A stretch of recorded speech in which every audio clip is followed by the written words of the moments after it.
this talk is, it ends up at the Vespa study portal, which is a new tool that I've written, but it starts off with a problem.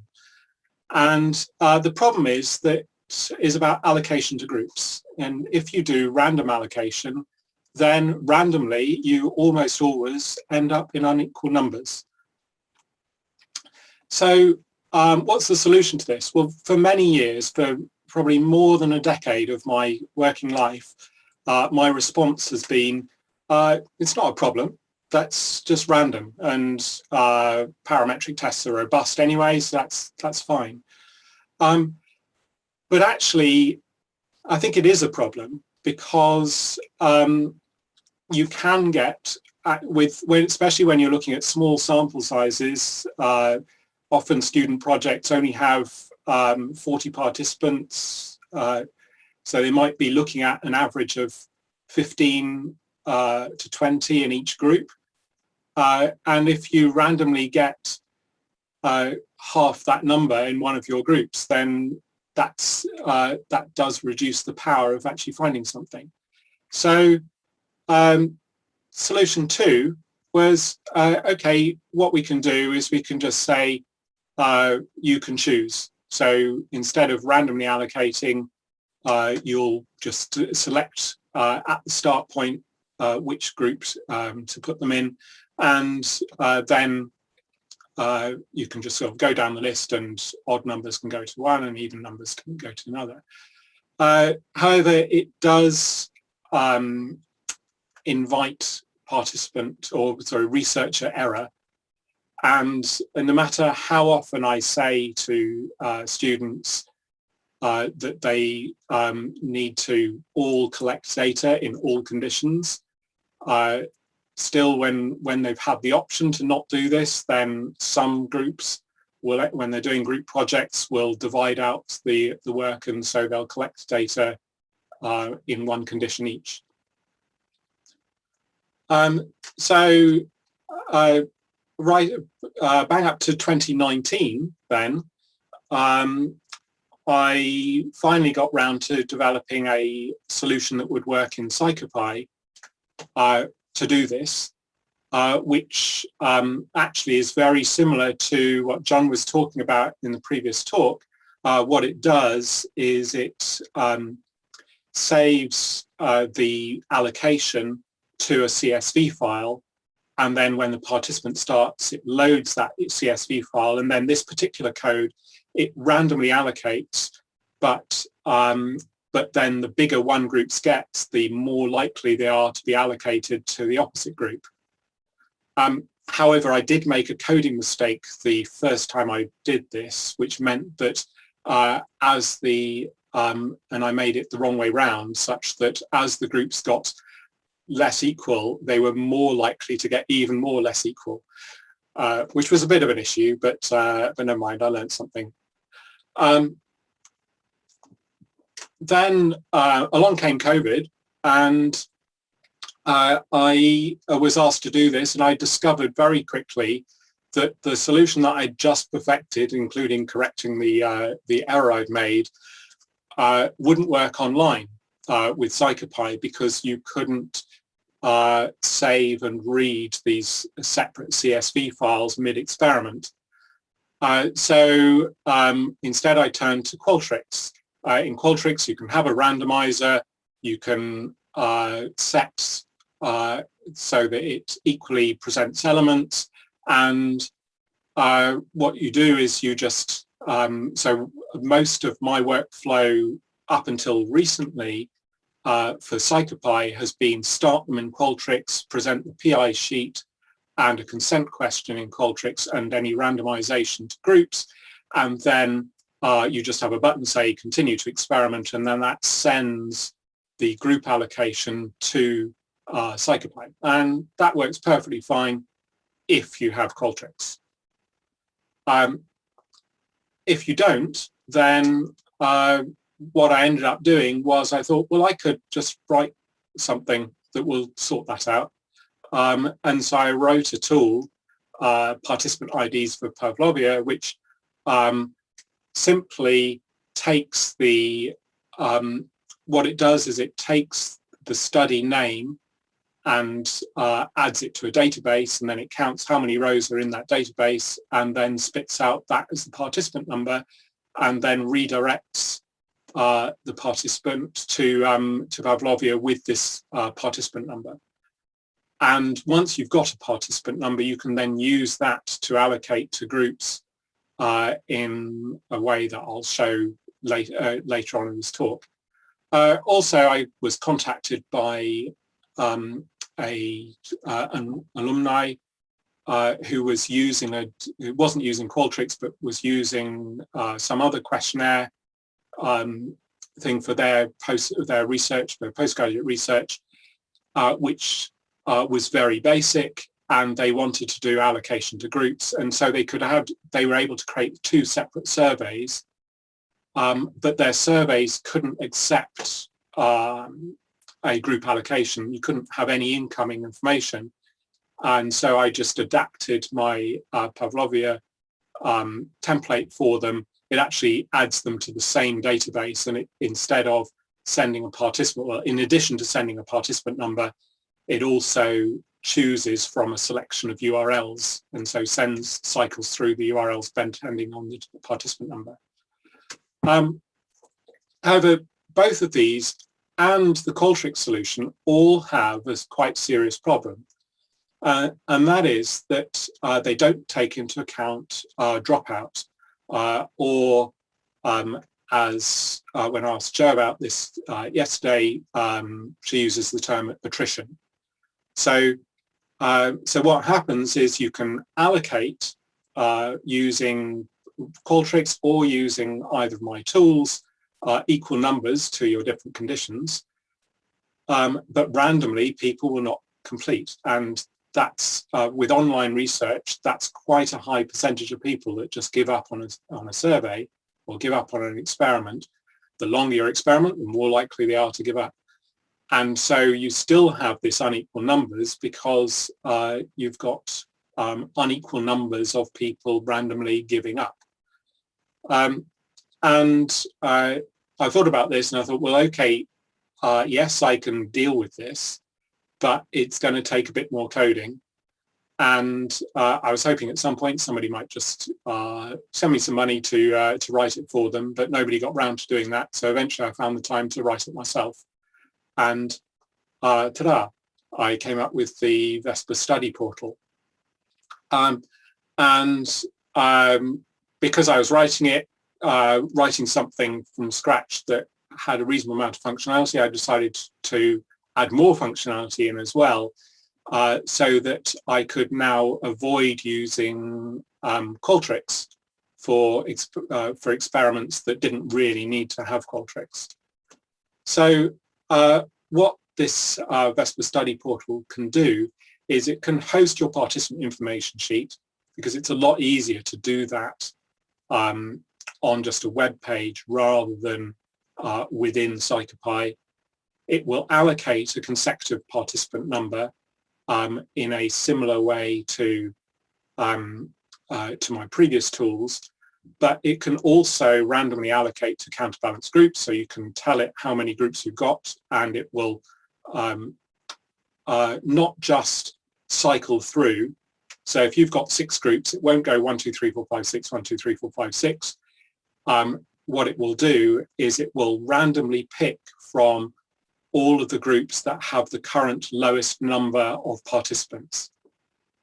And then the key thing is that it then adjusts for non-finishers.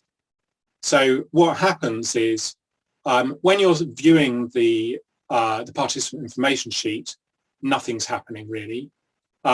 It's only at the point that you then launch, and at the point you launch, it then checks what's in the database, allocates you to a group, and then records what time you're starting. And then you go through the experiment, and what you have to do for this to work is at the end of the experiment be redirected to a debrief. So therefore I can host the study debrief as well. And when you hit that debrief, it then records you as having finished. If you don't hit the debrief after a certain length of time, which you can set, then you're considered withdrawn, and your group number is no longer counted. Your group allocation is no longer counted, and so it's available to be used again. And the other thing I've added is that at that debrief, so I was trying to get people a fair way or an ethical way of allowing people to withdraw at the end of a study, especially if there's been any lying to them. I can't remember the polite way of lying, but anyway. And my previous system, written a few months ago, was a way of if you want to withdraw from this anonymous Qualtrics survey, then please email the experimenter with this code, and then they'll withdraw your data. But obviously, that's not really very good because the experimenter knows who is withdrawing. And so the data is anonymous apart from the point when you're withdrawing. So what this one does is, at the debrief, there is a withdraw button, and if you press it, then the experimenter will get an email from me, not from the participant. So the participant isn't entering their email, and it tells them that this participant code has requested to withdraw. So what does it look like? Well, when you go to the portal itself, then if you just go to the web page, you get a list of available studies. So this is another feature of the portal, is I'm trying to do another attempt at cross-fertilization. I'm not the first person to have tried to help with this, but it was an extra thing that I could easily add. So when you go there, you see the experiments that are currently live, and you see them in a random order, because one of the things I currently do is I've got a Facebook page, a Facebook group where our students can advertise their experiments, and of course you're more likely to participate in the one that's at the top. So here, when you go to the page, then it checks on all the ones that are currently live and then randomizes them, so you'll see them in a random order. So you should get, you won't have this order effect. Then if you click on the more details link, you go to the participant information sheet, and I'm using Markdown, for which I think I've got Thomas to thank in terms of telling me about Markdown. But so Markdown allows you to do some formatting. So here we're looking at the top of a PI sheet and the bottom. At the top, we know that this researcher is from Brooks, and therefore it's added the Brooks logo to the top rather than the Vespa logo. It's got the standard bits of the PI sheet, and then at the bottom there's a consent statement, a tick box that you have to tick in order to consent, and then a button for continue to experiment, and also a button for download study information. And all that does is it just downloads the text of the PI sheet, and then a link to view available studies, so you can go back to that homepage to see all the other studies that are available. As a researcher, if you click on the admin page, then to register, you just need to enter a name and an email address. And if you use an institutional email address, then that will allow me to later, especially if you help me by sending it to me, put your logo on the top. So because it will choose the logo based on the domain of or it will allocate people to institutions based on the domain of their email. And I don't save passwords. Also, I'm not technically strong enough at the moment to have central sign-in to use some other method of authorization. So I just have a password-free registration. You click on it and you get sent an email, and the email, which looks like this, gives you a link to an admin page.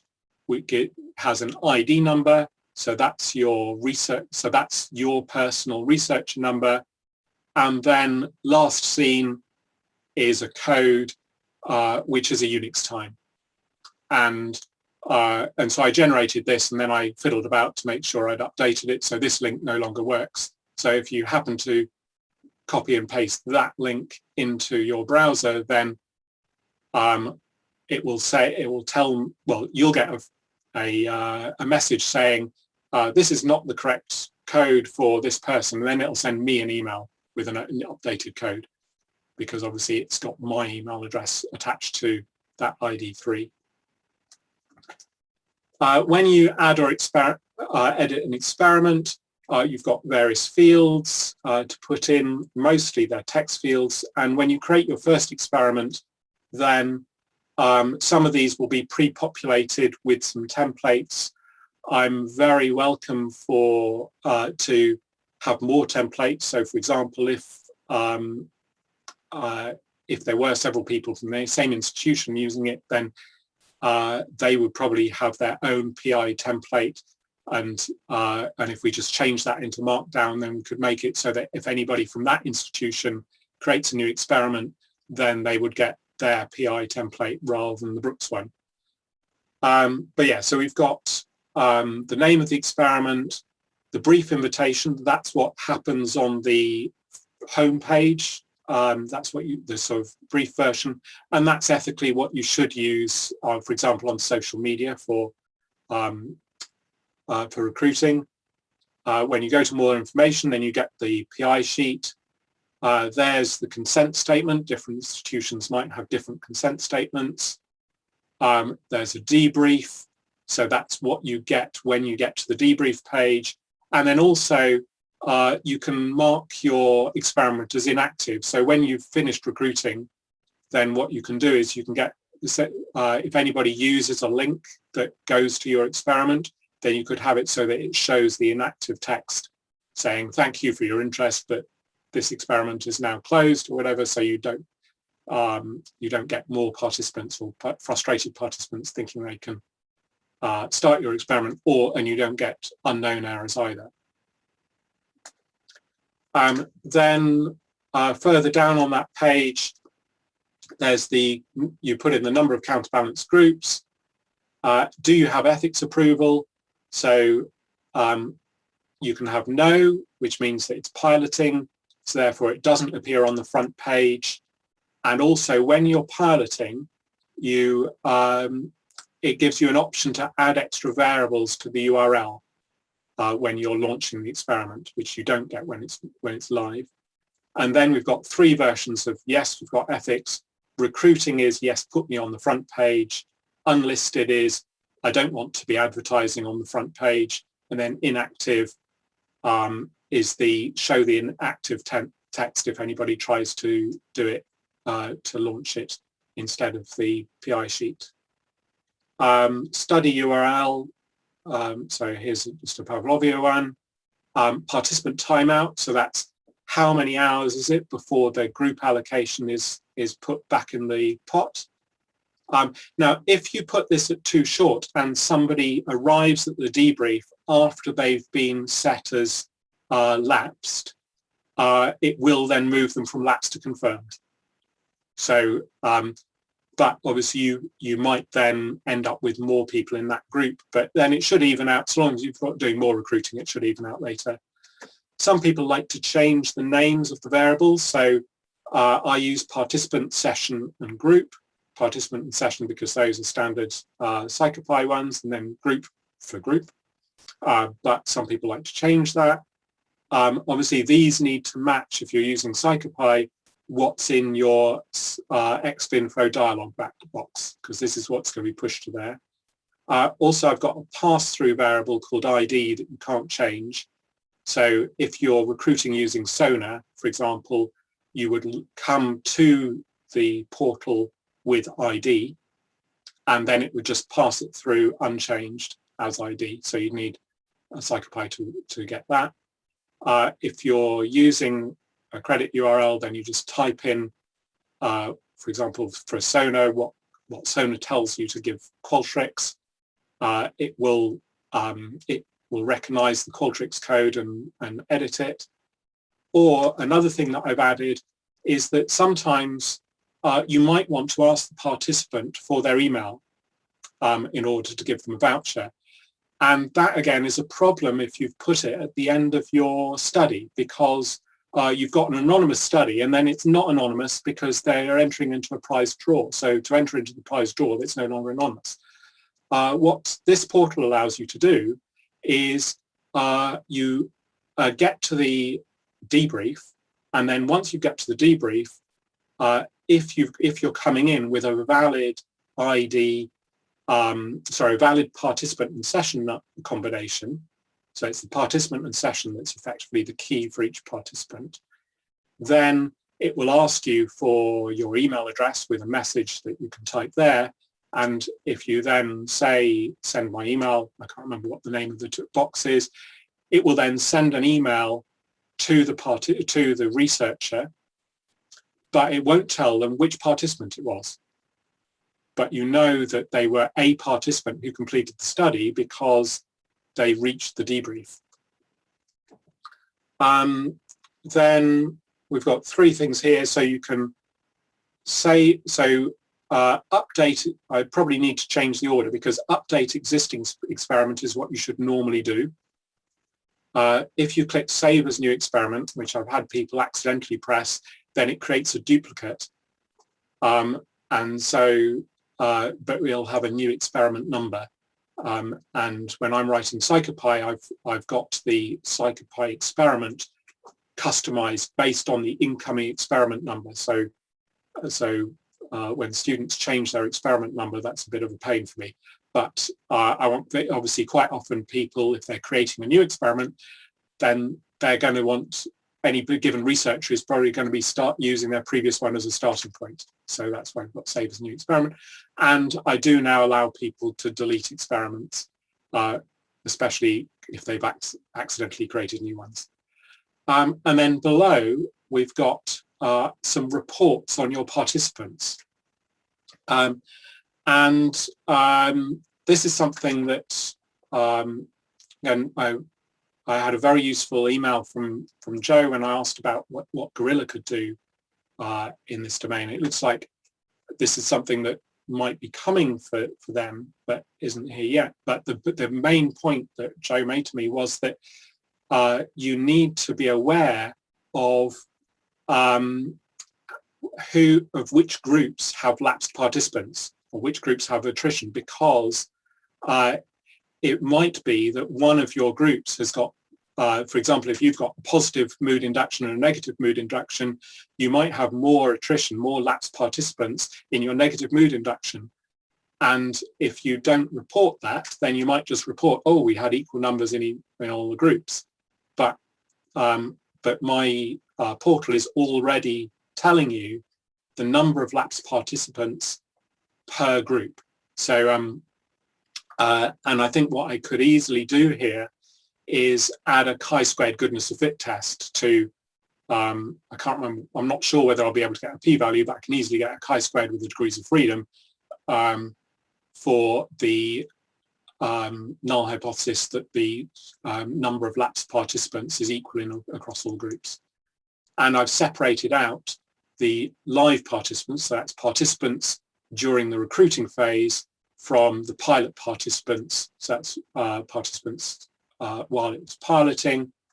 I'm pretty sure it starts the allocation again when you switch from piloting to recruiting. The other thing that people used to ask me with my previous system was, can I restart the participant numbers? And with the previous one, that was definitely something I didn't want people to be able to do, because it potentially allowed you to have a lot of confusion about which participant one is this. But now I've got round it by having a participant number and a session number. And so you can click reset participants, which is here, but that will reset your participant number, but it will not reset your session number. So the session number will still be unique. And that session number is unique across all experiments because it's just the ID in the database. But if you reset your participant number, then it will archive all of these confirmed participants. They'll move into the archive column and so the allocation will start again from scratch. Okay, so a bit about counterbalancing. This actually came up a couple of days ago on the forum. The names are anonymous, but I've noticed that a few times this kind of code appear of how to take the participant number and turn it into a group. And so you've got a code of the %3 is modulus 3, so it's saying if you divide by 3 and you get no remainder, let's put it in group 3, or if you divide by 2, put it in group 2 if there's no remainder, or divide by, or it's just in group 1. That works for 3 groups, but it does not work for more than 3 groups. And I think in general, it will fail for every group number that is a divisor of a higher group number. So if you had 12 groups, then 12 would work, 11 would work, 10 would work, 9 would work, I'm not sure about 9 and 8, but certainly 6 is going to fail, 4 is going to fail, and 3 is going to fail. And they will have smaller numbers and you'll end up with more ones. I'm not sure where this code originated from, because the actual code is very similar, but if you've got 3 groups, then you use modulus 3 for everything, and then you just pick what's the remainder. Over here, we've got just sometimes, especially if you've got lots of different groups, you might not want to, in PsychoPy, add all the resources for all of the groups. And so what you can do is you can allocate somebody to the group and then download the specific resource for that group rather than downloading everything. If you're downloading a lot of stuff on the fly, then you can have problems if you reach the experiment before it's downloaded. But I've just seen, I think it was yesterday, saw some code from Thomas to get around that. So I'm fine with that now. But if you're using, so that's using participant. If you're using my study portal and you're using the group variable, then you are just being sent a variable that, if you've got 3 groups, is 1, 2, or 3. And so you can just use it straight away rather than having to use this modulus. Is it GDPR compliant? Well, I guess I'm not necessarily entirely sure, and people can tell me exactly what might be required, but I'm trying not to save anything that I don't absolutely need. So we've got no IP addresses being saved, even though I could save them, no personal information other than the name and email address of the researcher. Obviously, if they've got an academic email, then I also know their institution. But I've got no information other than their name. Well, the name that they told me, which doesn't have to be real. And so the only thing that has to be real here is they need a real email address for it to work. For the participant, then in the participant database, I know what experiment they've done, the participant number they've been allocated, the session number they've been allocated, what group they were allocated to, the time they were started, when they finished, if they did finish. That's, by finished I mean reached the debrief, and then the finished status of either confirmed finish, lapsed, in progress, withdrawn, or archived were the other options there. But I don't really have anything that's very easy to match up. Technically, the time started might be, might be usable, but that's because it is time started to the nearest second. But it's, but yeah, that's the closest I've got to something that's real. I suppose I could potentially add a jitter to that to make that even more difficult. Variables. So the variables that can be accepted by the portal when you address the portal are just the experiment number and the ID. So if you go to the portal web page with nothing, you get sent the home page. If you go with an experiment, then you get sent straight to the PI sheet for that experiment. And if you get sent with an ID as well, then that ID will be passed through. So I send to the experiment, participant, session, group, and ID. Say, as I mentioned earlier, participant, group, and session can be renamed if you want to use something different. But all that needs to go back to the debrief is the participant and session and the ID if you need it, for example, for Sona. So ID would be most usable for Sona. So I don't need to know the experiment going back to the debrief because session is unique. And so session plus with session plus participant, I know what experiment somebody was doing, and I can work out what debrief to give them. And so here's an example of a debrief, a very brief debrief. Just thank you for taking part. Oops. And then here are some buttons. So you've got a withdraw consent button, which sends that email. Download study information. So this will download the PI sheet that you were shown at the beginning, or in this case, if there was a prolific URL, so there's a button to return to prolific. And as I mentioned earlier, you can also ask for an email address at this point.